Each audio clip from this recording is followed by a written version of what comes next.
I met Angela a bit over a week ago at an event at the Regent, and she spoke so beautifully and shared her recent journey about children's books. So I've asked her to share with that today. Thank you. On the 28th of February, I did a deputation at Playford Council, Sex Resources for Children in our public libraries. When I submitted the application to do the deputation, I did it as a PowerPoint presentation. My presentation was approved, but I couldn't do it as a PowerPoint because it was too sensitive and graphic for the councillors. So I ended up doing it as a PDF printout. Now, these books have target audiences for 2 to 14-year-olds. These are sex instruction books. They're highly graphic.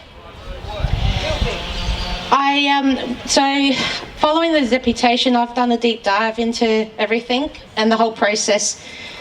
I've emailed the Public Library Services South Australia. I've even emailed the Licensing Enforcement Branch. And the Mayor, no one is willing to put forward these books for reclassification.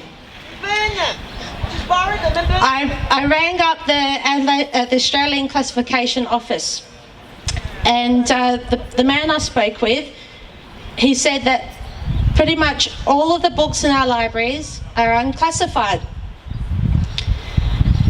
And I asked why, and he said, because there's too many books being published yearly.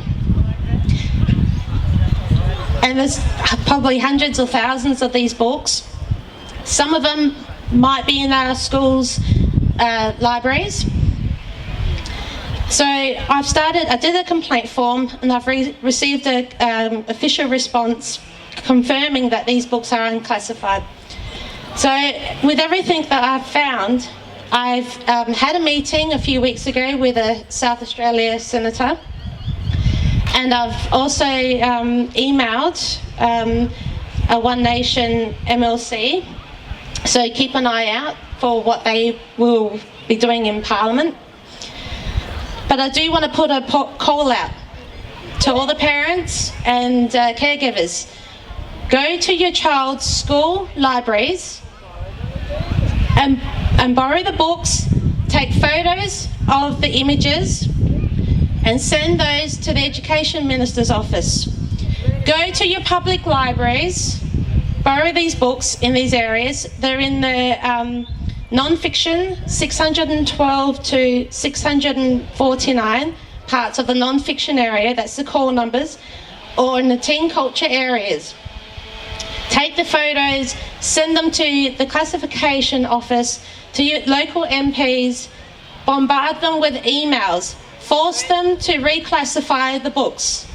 Some of these books are not too bad, but some of them are very graphic, and the intended audience ages is well below even the education standard ages.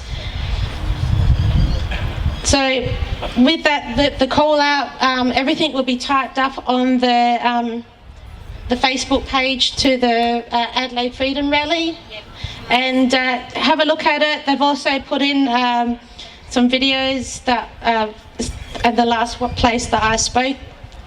So have a look. There's more details in that video. There's too many kids around, so I'm not going to talk too much in details of what I've seen.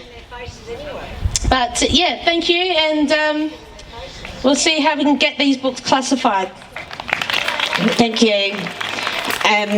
We will be sharing that call to action. When I saw this talk last week, I was reminded of Stephanie Messenger, who's an advocate for vaccine choice in Queensland, and she actually released a couple of books. Melanie's Marvellous Measles, I think, was one. Sarah Visits a Naturopath. You've never seen such a kerfuffle trying to get those books in anywhere.